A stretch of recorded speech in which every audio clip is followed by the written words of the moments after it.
Hi there. Hi, everyone. Welcome to my podcast, Soliloquist, where I essentially talk to myself and hopefully you, in case you are tuned in. And thanks for that.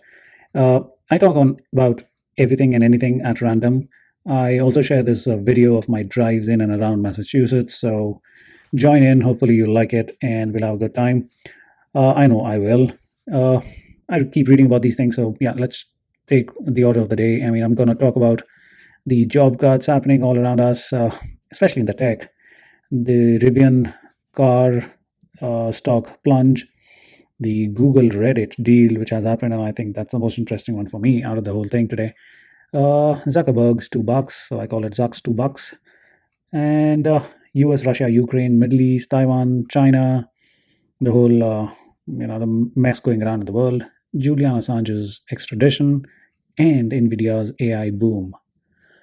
Well, that's all I'm going to talk about, and I think I'm going to run through them, my initial thoughts and takes, and hopefully make some sense out of those. And do drop in your comments, and please don't forget to share, subscribe, and like.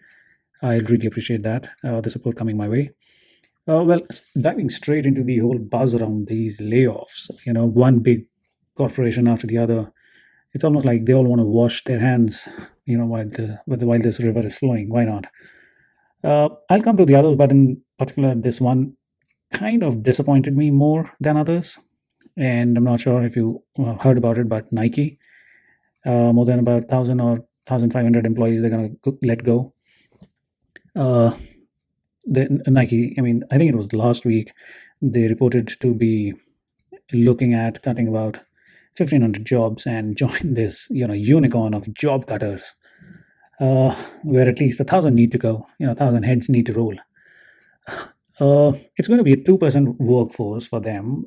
One would say 2% is nothing, but the reason I'm disappointed is because I do not expect it from a brand like that. Maybe I associate myself with Nike a little more than I should, because I like it, honestly. Uh, they're saying that it's not going to affect retail and warehouse workers, uh, given that that's the biggest chunk of their workforce, I guess. Uh, I don't know who else is going to get affected right now. I don't have a clarity on that, but that's what it is. It's going to be restructuring that will save them $2 billion over 3 years. Hungry, profit hungry. These CEOs, in fact, the CEO talking about him, he acknowledged that it is a painful reality, and they'll do all that they can to help in a smooth transition for the laid off employees. I don't know what smooth transition you're going to do, buddy. This is never a smooth transition into joblessness. You got to live that day and then talk about smooth transitions. Uh, I mean, I just end up feeling a little bitter with this news. I don't know why now that I'm getting affected, now that I work for Nike, but it's almost like their new mission statement is going to be, uh, and I quote in air quotes, chop their legs and help them land on their feet. Just do it. Air unquote. Uh, Maybe. This one small step for employees and one giant leap for shareholders in their profit is going to help them right now, but not in the longer run. Not in the longer run. It never helps them. And that's what I feel. I mean, it's not going to be a long term uh, help to your brand if you're going to keep doing things like these. So, anyway, moving on. Rivian Motors. I don't know why I picked this up, but I kind of hope that they're going to be a competitor in the whole electric saga of electric cars that's going on.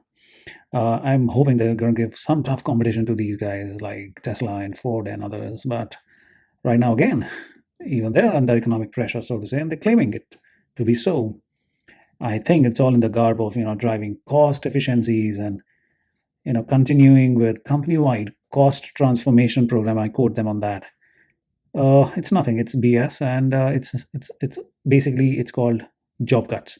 They're gonna go for 10% of the workforce. It's almost like a bidding war. Oh, you're doing 2%? Oh, let me go with 10%. Let me go with 30%.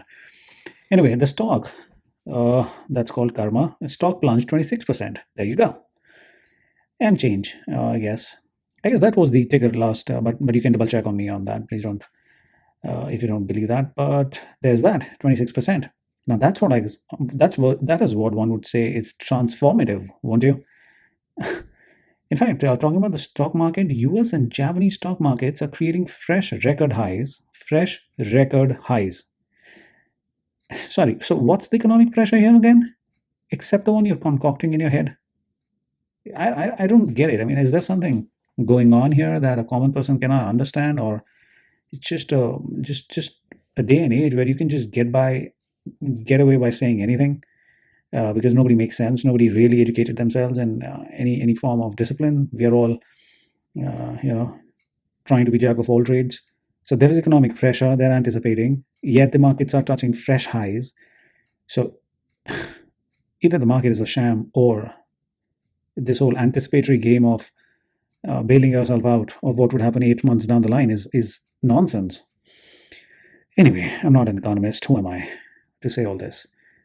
Uh, of course, I mean, when you talk of such heavy topics, then Zuck's got his $2, and Zuckerberg had to weigh in on this widespread layoffs in tech. I mean, sooner or later, he had to, don't you think so?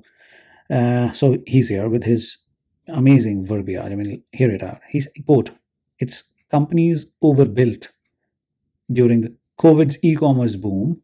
That's why this whole mess is there. That people have to be, people have to go and lay off employees now.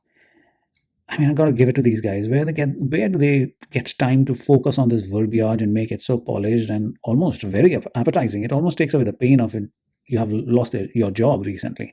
It's like, wow, companies were overbuilt. That's okay. So I lost my job. So what? And then the next day you'll wake up and you're like, oh my God, I was just played with a glib talk. Anyways, he says it's time to get lean. That's why the companies are just laying off people. So that's going to stay, I guess. And I think they've been laying off 11,000 employees since forever last year. And they still continue to, I believe, right?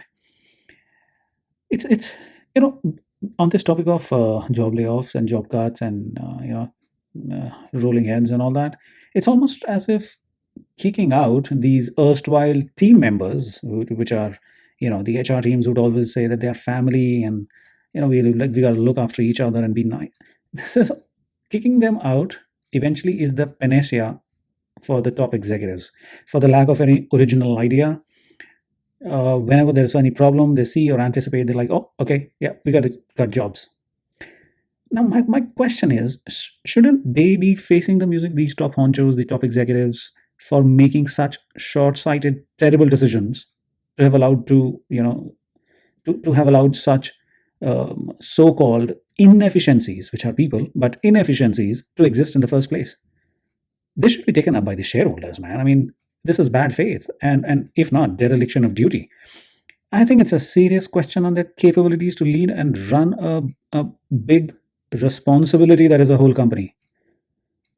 I mean, I look at it like sometimes this question just stares me in the face. I'm like, shouldn't somebody be facing this music? Somebody made this decision, right? To bring in these inefficiencies. It's almost like you're justifying your job by first bringing in inefficiencies and then driving those inefficiencies out, saying that, wow, look at it. How good a job have I done?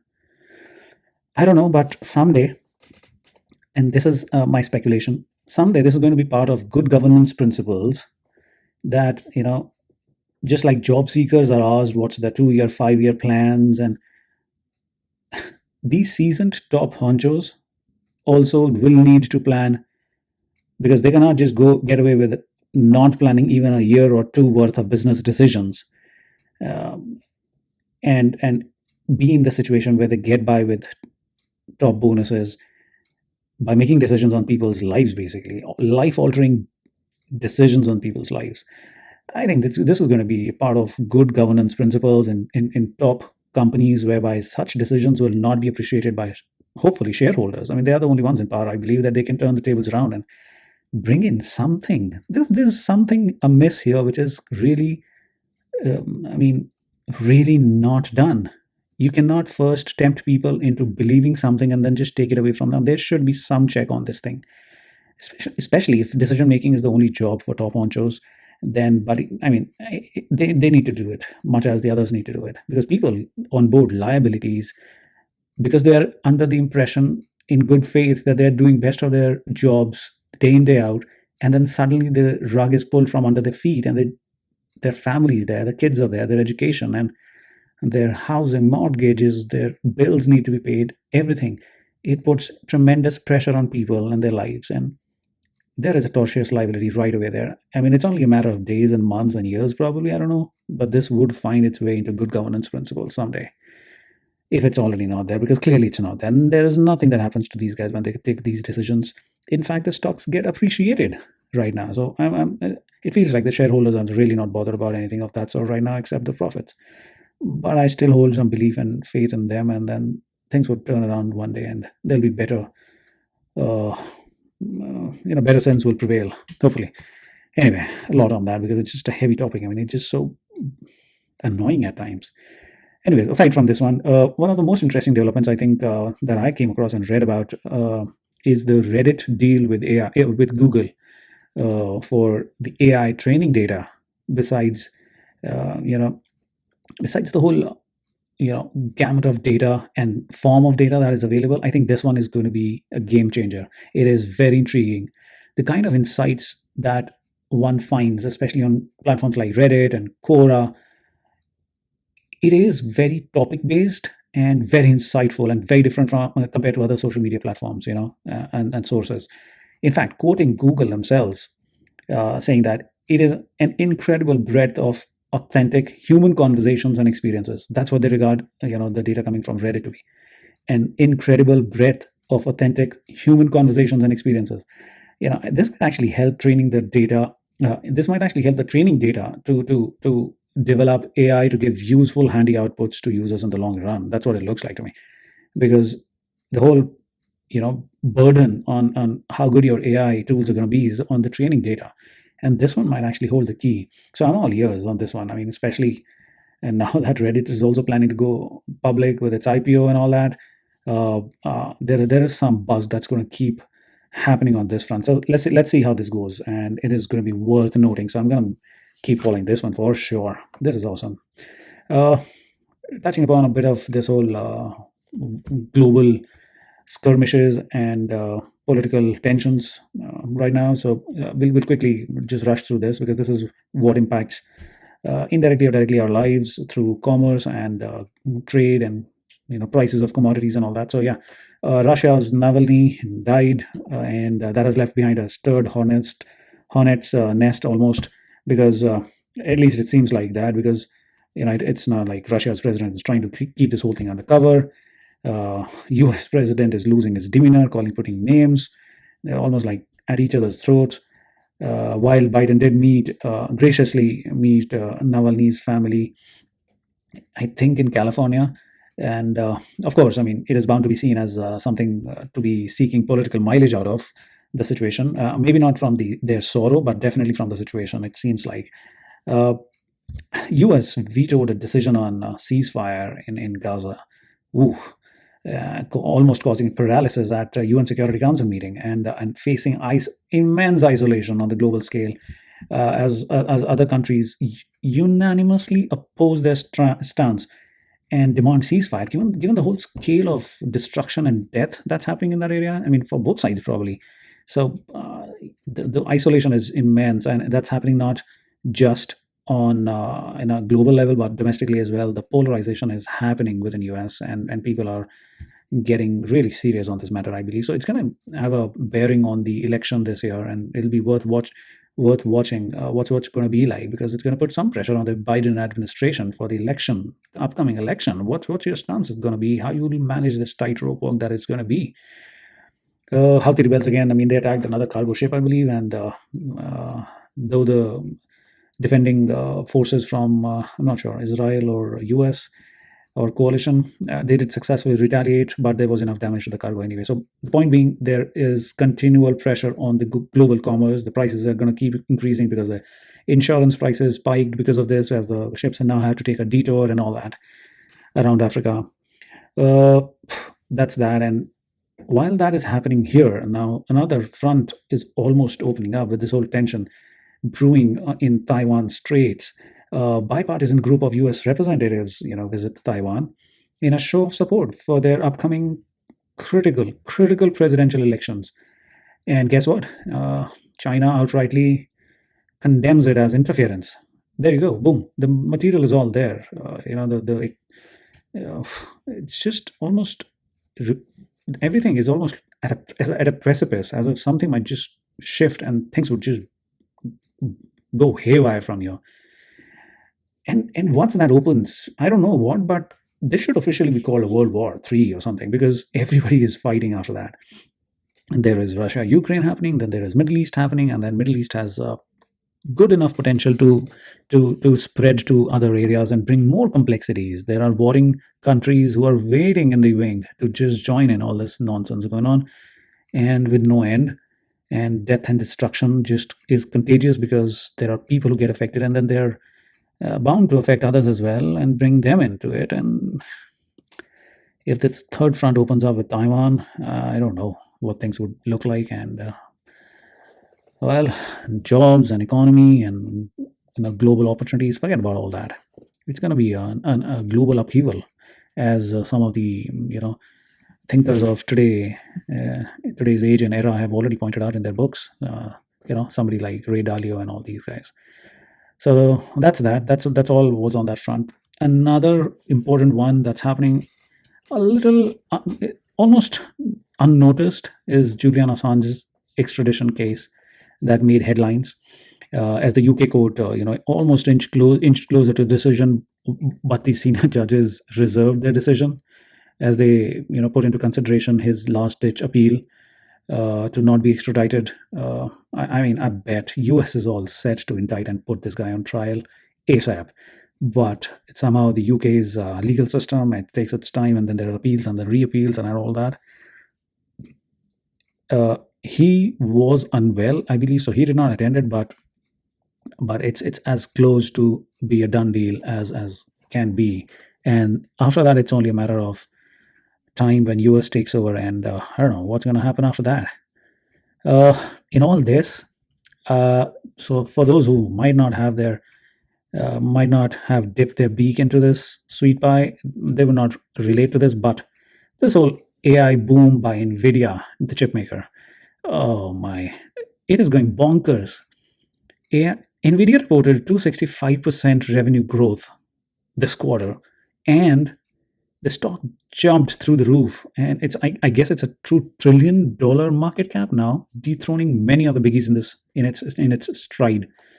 It's insane. I think it jumped 10 or 14% or something. I don't know. You're talking about a $2 trillion market cap and a 10% jump on the stock price. I think it closed at around 780 or something. It was at 670 the other day. Oh my! The world is going bonkers, guys. I mean, if you've not already noticed, that's what I feel. I mean, it's bonkers. Well, I don't know how to deal with it. Hope you guys are dealing very well with this. That's all I had for today, anyway. So it's a crazy world that we live in, but there are some positive events as well that keep happening. So hopefully you're enjoying, having a great time watching new latest shows. I'm gonna see if I had anything in mind I'm gonna cover in the next video. There was a book I had recently finished. I still have to make a video on that. But anyways, hopefully you're having a good time. Hopefully you like this video as well. I mean, this is pleasant drive. I went out. The sun was out. Awesome weather. It's central Massachusetts. I'm heading towards southern Massachusetts and on to Cape Cod. So this is going to be part of the video. And then the next part I'm going to use for the rest of the discussions and, things that I come up or travel. Because I thought that just being on the camera would not help me anyways. I mean, at least I can share something which I do. I go out for drives, so hopefully you like these landscapes or not. I love them. So given that I like talking to myself and talking about these things, so I thought I'll keep this my way.